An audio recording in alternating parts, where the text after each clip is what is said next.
ake ngibingelela ihlobo esithandekayo ngokusoka namhlanje ngesabatha ekseni.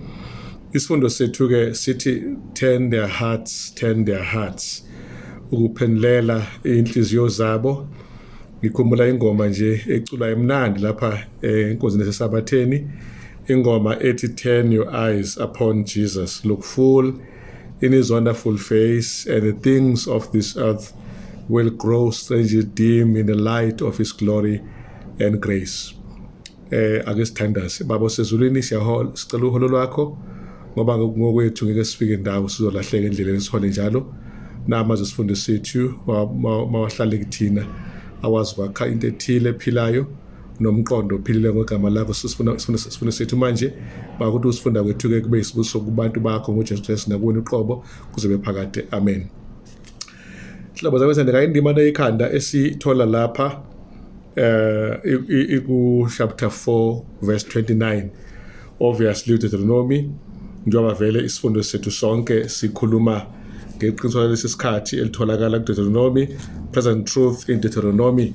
So ke sesihambile ke mase chapter 9 uyaphela ke nonyaka kungekudala nekota yokugcina izophela, but iphela sesizweni lo mbuzo, sizweni sazuzani kule ndaba kaDeuteronomy. Ngabe maqiniso maphi esikhathi esiwacoshile kule ncwadi ithinta kanjani nesikhathi sethu njengoba ikhuluma mandulo kumayizela sendulo, kodwa kithi thina balesi sikhathi futhi umlayezo muni le ncwadi esiphathele wona. Lokho esikubukayo kakhulu lesi sikhathi samanje azokuhlala kakhulu, ngaphandle ukuthi nje ke isifundo sethu sibonisa ukuthi thina nabo bonke abanye abantu sonile ngenxa yokona kwethu.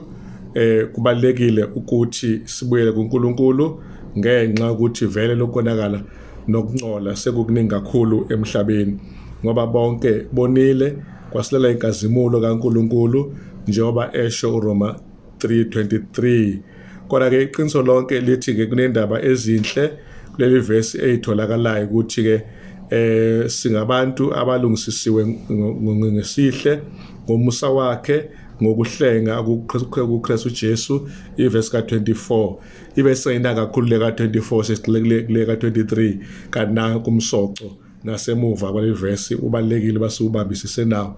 Lapha ke sibona ke indaba ezinkulu ezemqoka ukuthi nje ukuguquka nokuthi siqaphele sazi ngezono zethu, and then sizisole ngazo, sicele uxolo kuNkulunkulu, bese sigcina ke sesisuka ke kuzona izono zethu ekugcineni. Lokho ke kusho ukuthi naxa singabantu abamvelo yesono ngokuguquka singaba ngabantu abaqondayo ukuthi kusho ukuthini ukuba ngabantwana bakaNkulunkulu noma ke amaKristu. Kunamagama ke esiHebheru lesi sifundo esiwaphonsile nje cishe mabili. Lokuqala umiyeten, igama eliwumbuzo othi nje who will give, ubani ozonika. Lo ke umbuzo esiutholayo la, igama ke miyeten, who will give, is a question. Lapha ke uma sibheka ke kwiBhayibheli ulimi lwesiHebheru sithola ke ukuthi lugulimi nalo onazo izaga zakhona, amazwi athile akhethekileyo asebenziseka ke kuzikhathi ezihlukileyo ukusho lokho abafuna ukusho. Lesaga ke esilapha namhlanje uTestament endala uMiyiten umbuzo ke njengoba sesichaza ke umbuzo othi ngubani. Igama ethi mi libuza ukuthi ngubani, uyi10 ubuza ukuthi ozonika. Mase kuhlanganiswe ndawonye ke mi yi10 kusho ukuthi ke who will give, ubani ozopha noma ubani ozonika. And then ke uma sehlela ezansi sithola ukuthi uMahubo 14 verse 7 naye futhi uyasitshela ukuthi usindiso kaIsrayeli malvele eZayoni. Kube khona ke igama lesiHebheru lapho elisetshenziswe futhi elithi mi yi10, igama elithi lichazwa ke ngokuthi lisuka lapho umsuka walo. uJobe 6 verse 80 yena uyababazana futhi uthi that I might have my request uthi sengathi ngingaba nesicelo sami is again from me ye10 leli gama ke elithi malichazwa ke lisho khona ukuthi ke livela kulokho ukuthi ubani ozonika. Deuteronomy sahloko sesihlanu 22-29 sithola lapho iverse 29 kakhulukazi lesinikeza into efanayo nje ukuthi ubani ozonikeza uNkulunkulu singathi inhliziyo yakhe noma inhliziyo zabo. So uma ubuka ke lamazwi kaMeyi 10 wabuka in the context of the topic umbuzo uthi who will give repentance, who will give a heart to God ukuze uNkulunkulu akwazi ukuthi ke amukele. Kukhona ke inkululeko eyingozi lenkululeko yokuthi sihlalise esonweni bekhona inkululeko enhle emnandi yokuthi isikhulule esonweni. Yileyo ndawana ke esibona uNkulunkulu esisiza ngayo noma angasisiza ngayo. Umbuzo ke uthi ke kumele singabantu abakhethayo phela sikhethani ke thina kuthiwa lapha ke what are some of the choices that you are going to face in the next few hours or days. Ingabe iziphi izinto zokukhetha oyobhekana nazo emahoreni ambalwa noma einsuku.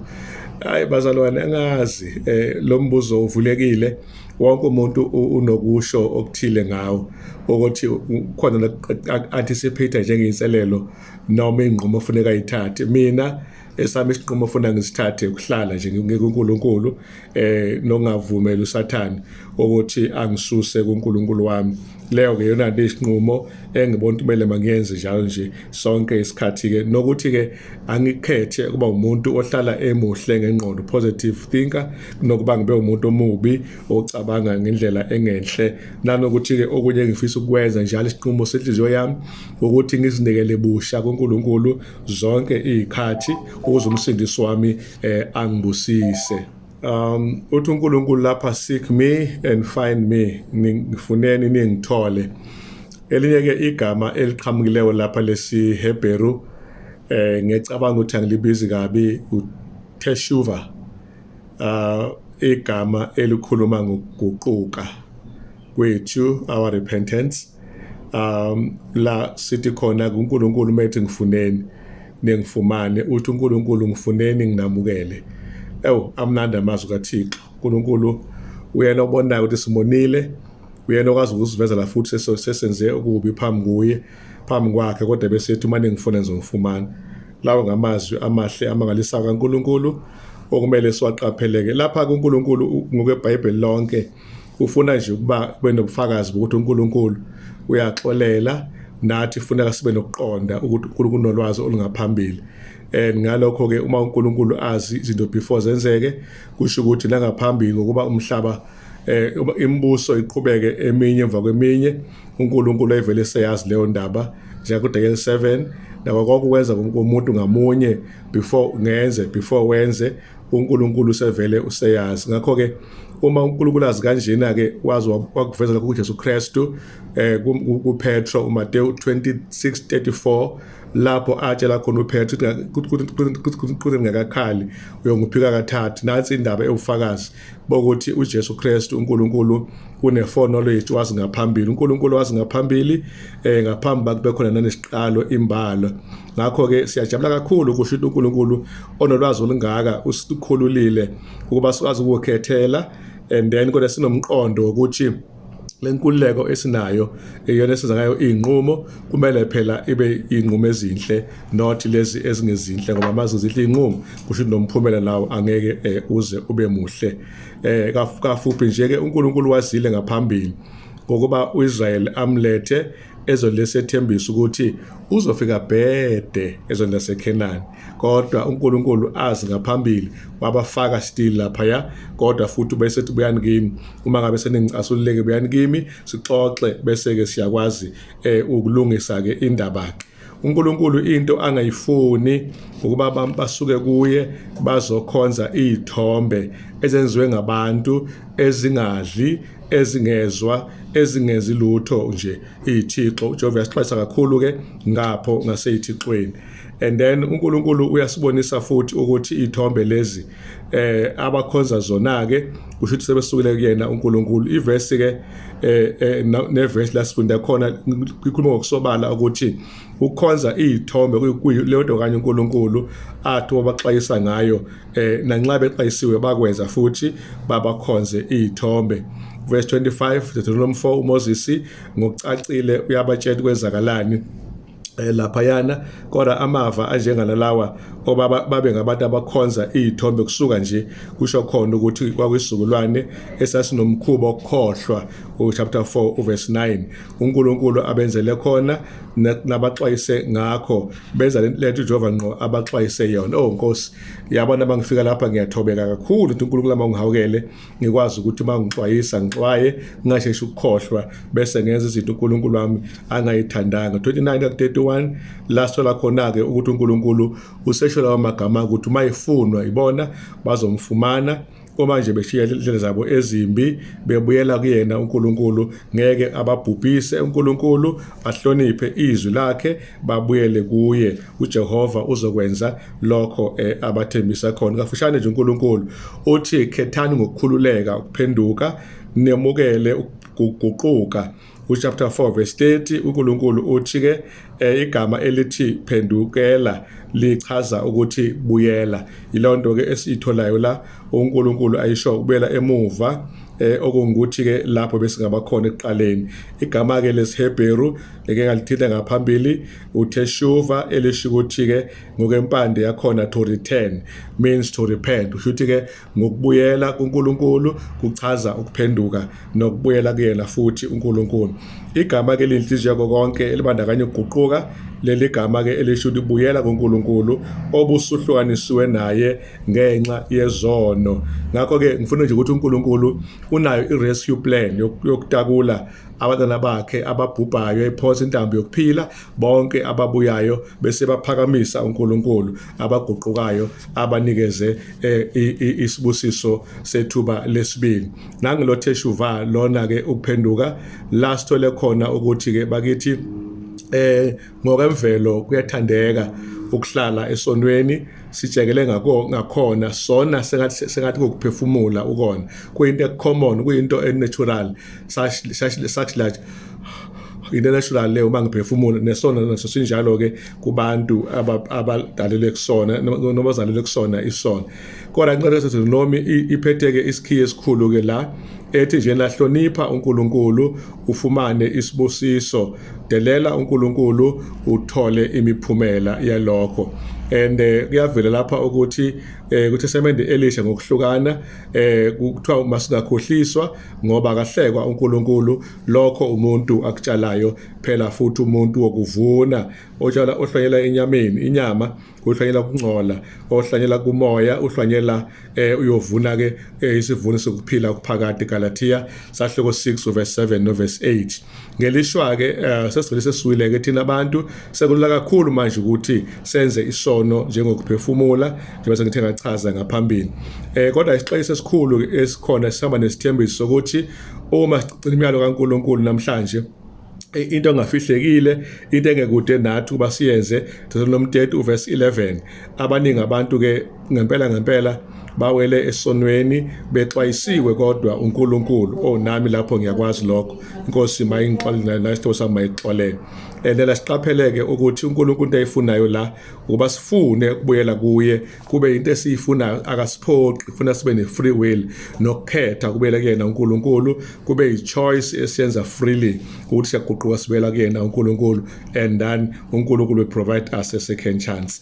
U31 u30 verse chapter 1 kuya ku10 lapha na ku Deuteronomy ukhulumile ke uNkulunkulu uthini na ukhombisa abantu nanxa benzile okuyiphutha kodwa uNkulunkulu selokhu ebonisa ukuthi khona isithembiso sakhe esisimangaliso abathembisa sona. and then ke uNkulunkulu usinike indaba ezimnandi ke nje zokuthi uma siphenduka abazalwane 32 verse 2 uNkulunkulu masibuyela ngakuye uNkulunkulu 30 verse 8 uyakuthi uNkulunkulu ke athi asikhumbuze ukuhlonipha izwi kaJehova, and then siqhubeke njalo senze uNkulunkulu akushoyo. Ukubuyela kwethu kuyena uNkulunkulu kusho ukuhlonipha izwi lakhe. Egcineni Deuteronomy 30 verse 10 uyasitshela ke ukuthi ukubuyela kuNkulunkulu kusho ukuthi inhliziyo zethu iphendukele ngakuye uNkulunkulu, nemphefumulo yethu futhi ibuyele ngeqiniso kuyena uNkulunkulu. Ilawo mazwi nje kakufushane ihlobo zami engiwathandileyo athathekisa kakhulu. And then masiqhubeka ke sibona lapha ke with all your heart, ngenhliziyo yenu yonke, la ithi khona uNkulunkulu turn to the Lord with all your heart. Asiphelele kuNkulunkulu ngenhliziyo yethu yonke. uNkulunkulu ufuna konke noma ke simane siyeke, akafuni ukusimnika nje simnunusela, asimnike konke noma vele sikhohle, ngoba vele uma simnike kancane ngeke sithole lutho. Ilonto engixwayisayo nento engiyithandayo. Chapter 30 1 to 10 usegcizelele wambula umsa kaNkulunkulu, duka kaNkulunkulu kubantu ababuyayo kade behlehlile beyizoni ezihlehlileyo, bese bethola kuNkulunkulu isibusiso sakhe ngendlela zakhe ezihlukile noma engafani nezinye. Lapho uNkulunkulu ubonisa nje ukuthi thina abantu useduze kwethu noma nini uma ngesifuna kubiza igama lakhe uNkulunkulu. Chapter 4 verse 7 kuko konke ke okunye okwenzakalayo uNkulunkulu uselokhu engafuni basibe nezaba noma zokuthethelela izono zethu, kodwa afuna siphenduke nje sibuyele kuyena ngokuphelele ukuze uNkulunkulu akwazi ukusamukela. Ilawo mazwi ke nje engiwathandileyo. Okubalulekileyo lapha ukuthi ukuze izwi kaNkulunkulu nokuphendukela kuyena ngenhliziyo yonke, lokho kuguquka okukusinikela ngokuphelele kuNkulunkulu, okuyikhona ke okukhetha ngokuyikhethela uNkulunkulu akufunayo kuba simhloniphe ngenhliziyo eyithandelayo, hayi inhliziyo ephoqelelekile ukumkhonza uNkulunkulu. Egcina kokho konke ke ukusabela kwethu ke kuncenge kaNkulunkulu, Zenzo 5 verse 31 okomisa khona ukuthi siguquke ngempela ezonweni zethu, nanokuthi ke sesingabantu abazobheka umlando wethu ngendlela ehlukile kunakuqala. Umam Ellen G. White uyabhala ke uthi the people mourned because their sins had brought suffering upon themselves, but not because they had dishonored God by transgression of his holy law. Uyabalisa lapho umam White ukuthi khona abantu abagoquka ngokubona umphumela wesono, basabe wona kodwa bengabuyele kuNkulunkulu abamphazamisile abamonile ngokweqa umthetho wakhe. Kuthi lapha ke nguquko yangempela ukuba nosizi ngesono, lapho umuntu eyisola khona ezobhlungu ngesono, lokho kuphinde kuNkulunkulu ngoba ebona ububi abenzile. iPatriarchs and Prophets page 557 lawo magama ke kafuphi nje esiwabuka bakithi engathi siqhubeke phela nokona, kodwa sibuyele kuNkulunkulu ngazonke izikhathi, ngesikhathi la uNkulunkulu buyela kithi uma sibuyela nathi. Phetha manje isifundo sethu bazalwane bami, sisiphetha ngokuthi ke sibuke repent and be converted, guquka futhi uphenduke. Lapha ke sithola iTestament Elisha ke lecwalisa ke lengqondo yokuphenduka, njengoba noJohn umbhapatisi akhuluma ukuthi abantu kwinkonzo yakhe yokushumayela wayebabizela ukuthi baphenduke. uMateyu 3:1-8 uyathi uthi uJohane phendukani ngoba umbuso uzosusondele, nithele izithelo zokuphenduka. Ukuphenduka kwethu ke makube nezithelo njengokwamukela uJesu njengomesiya okuyena oweze emhlabeni, singafani nabaFarisi nabaSadusi abamchitha uMesiya, thina simamukele ukuze kuhambe kahle konke ngohlelo. Uma ufunda ke la ithi ke indaba kaJesu ke naye beqala futhi umsebenzi wakhe emhlabeni kuMark 1:15 uqala ngokuthi ashumele ivangeli lokuphenduka ngoba umbuso kaNkulunkulu usufikile, yebo usemnyango. So noma uJohn umbhapatisi noma uJesu noma abaholi bezenkolo owakhulunywa nabo umlayezo obufana wokuthi nje abantu bayizoni kumele babuyele kuKristu, basindiswe ngaye, baguquke ezonweni zabo. Guquka kwabo ezonweni zabo abantu ngoba bahlumbukile uNkulunkulu, bahlehlile kuye, bese bethembeka kuyena ke uKristu ukuze bangahlali bewele esonweni, babe nokuguquka okusha kanye nokubuyela kuyena uNkulunkulu, balahle indlela zabo ezindala. uma asiqondeni ke indaba zokona kwethu sigcizelele ukuphenduka ezonweni zethu kanye nokubalekela ke umphumela wakho ukungalungi nongaphenduki. Uma ngabe ke siphenduka senza isinqumo esiqhamuka kunembeza sidedela izono zethu, siphenduka ngokupheleleyo ngokulwa kaKristu, siyomukeleka sibe ngabantu abahlonipha izwi likaNkulunkulu. Deuteronomy 15 verse 5. Ngakho ke amanye ama-scholars eBhayibheli lapha kwiTestamente Elisha they echo i-idea yokuphenduka egcizeleliwe eDeuteronomy, okuchaza ukuthi nabo Petro uma ngabe nabo bekhuluma besola izizwe ezabethela uKristu babekhuluma ngokuthi babesikeka inhliziyo zabo, kusho ukuthi bayoguquka ngaphakathi mabeshumayela abapostoli ngesikhathi sabo nabo Petro nabanye.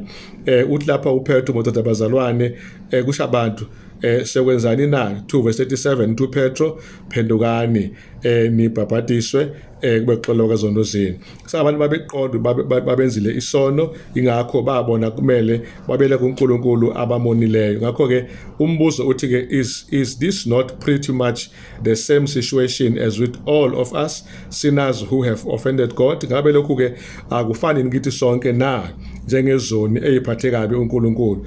So into enkulu kakhulu nje ekufanele siqaphele, 1 simonile uNkulunkulu, lokho masikuqonde kahle, sesiyakuyeka ke manje, sesiyabuya, sesiyaphenduka, sesicela uxolo kuNkulunkulu esinjani esimone ingqondo yakhe nenhliziyo yakhe samprovoka into anger.